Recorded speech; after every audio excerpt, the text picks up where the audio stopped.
दोस्तों, स्वागत है आपका एमएमए हिंदी में। आज हम बात करने वाले वन चैंपियनशिप के 157th इवेंट 157 की वन चैंपियनशिप सुपर सीरीज की मुथाई फाइट्स का जो टूर्नामेंट था वो कल शुरू हुआ। फ्लाईवेट डिवीजन के टॉप 8 फाइटर्स इसमें फाइट कर रहे थे। साथ ही मेन इवेंट और को मेन इवेंट में 2 मुथाई टाइटल्स डिफेंड किए गए। पहला फेदरवेट मुथाई वर्ल्ड चैंपियनशिप के लिए था, जिसमें रेनिंग चैंपियन पैच मोराकोत ने एक रेजर क्लोज डिसीजन में अपना टाइटल डिफेंड किया। इसके अलावा को मेन इवेंट में हमारे पास स्ट्रोवेट मुay थाई वर्ल्ड चैंपियनशिप के लिए फाइट थी। को मेन इवेंट में हमें फिनिश देखने को मिला और साथ ही हमें एक नया चैंपियन देखने को मिला, जिसमें जोसेफ लासीरी ने सेंचाई को 4th राउंड स्टॉपेज से हराया। 4th राउंड शुरू होने से पहले प्रजेंचाई ने फाइट मारने से मना किया, जिसकी वजह से ये फाइट को स्टॉप करना पड़ा हमें रेफरी को। इसके अलावा हमें वन चैंपियनशिप में डेब्यू देखने को मिला रोटोलो ब्रदर्स का। Tye and Kade Ruotolo Brazilian jiu jitsu के एस हैं इस समय पे। दोनों 19 साल के हैं, ट्विंस हैं और ब्राजीलियन जिजित्सु में एंड ऑलमोस्ट सभी जिजित्सु प्रैक्टिशनर्स इन्हें ब्राजीलियन जिजित्सु का फ्यूचर मानते हैं। टाई रोटोलो के सामने थे गैरी टोनन, द अमेरिकन, जिसे greatest of all times in jiu-jitsu कहा जाता है। 5 टाइम जिजित्सु वर्ल्ड चैंपियन है, एडीसीसी में वर्ल्ड चैंपियन रह चुके हैं अपनी वेट क्लास में। तो आप देखें, एक इतने बड़े लेजेंड के सामने 2 मिनट में उन्हें डार्स चोक से सबमिट करना बहुत बड़ी बात है।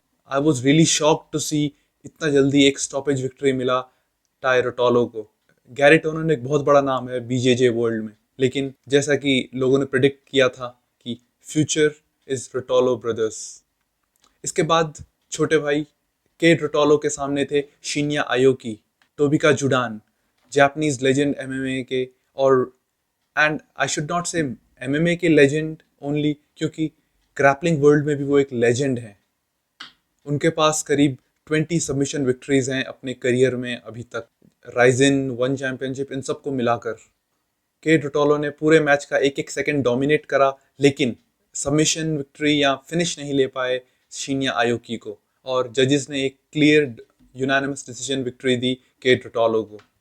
इसके बाद शुरू हुई वन सुपर सीरीज की flyweight Muay Thai world championship grand prix, जिसमें सबसे पहले the flyweight champion Rodtang Jitmuangnon और उनके सामने थे Jacob Smith. Jacob Smith England के नंबर 1 किक बॉक्सर और मुay थाई फाइटर रह चुके हैं, अभी भी नंबर 1 रैंक्ड फाइटर हैं यूनाइटेड किंगडम में। लेकिन इस मैच में एक वन साइडेड डोमिनेशन में रोटांग ने जेकब स्मिथ को हराया और 4th राउंड में एक नॉकआउट विक्ट्री ली। लेकिन इस मैच में जो कहते हैं ना, एक नियर मर्डर था, ये एक नियर मर्डर था। ऐसा लग रहा था कि थोड़ी देर अगर और टिके रहे जेकब स्मिथ तो एक मर्डर होने वाला है। इतना ब्रूटल डोमिनेशन था रोटांग का। शुरुआती 3 राउंड में एक भयानक डोमिनेशन के बाद वो ये फाइट जीते, एंड इस ग्रैंड प्री के सेमीफाइनल में अब उनके सामने होंगे Walter Gonsalves, and what a mouth watering fight it will be. पिछली फाइट एक रेजर थिन डिसीजन से, एक सुपर क्लोज डिसीजन से रोटांग ने जीता था, लेकिन इस बार वॉल्टर गोंसाल्वेस प्रिपेयर आएंगे, एंड आई एम श्योर एक अनदर क्लासिक मुay थाई फाइट हमें देखने को मिलेगी। बात करें अगर वॉल्टर गोंसाल्वेस की, तो हालांकि उनकी फाइट जोनाथन हैगर्टी के साथ होने वाली थी, लेकिन मेडिकल रीजंस की वजह से इस फाइट को नहीं ले पाए जोनाथन हैगर्टी। एक लास्ट मिनट पुल आउट था और हैगर्टी को रिप्लेस किया जोशुआ क्रूज ने, and I think Joshua Cruz was fed to a lion. 35 second, first round के 35 सेकंड में एक नॉकआउट विक्ट्री ली वॉल्टर गोंसाल्वेस ने इस मैच में, और जैसा कि मैंने बताया उनका सामना आगे रोटांग के साथ होने वाला है। What a beautiful fight, what a beautiful fight जो हमें देखने को मिलेगी। वॉल्टर गोंसाल्वेस ने एक पिक्चर परफेक्ट लेफ्ट हुक लगाया था अपने ओपोनेंट की बॉडी पर, और उसके बाद 2 knees and that's all she wrote. Match खत्म हो चुका था। तो गाइज, ये था हमारा रिव्यू वन चैंपियनशिप के इवेंट 157 का।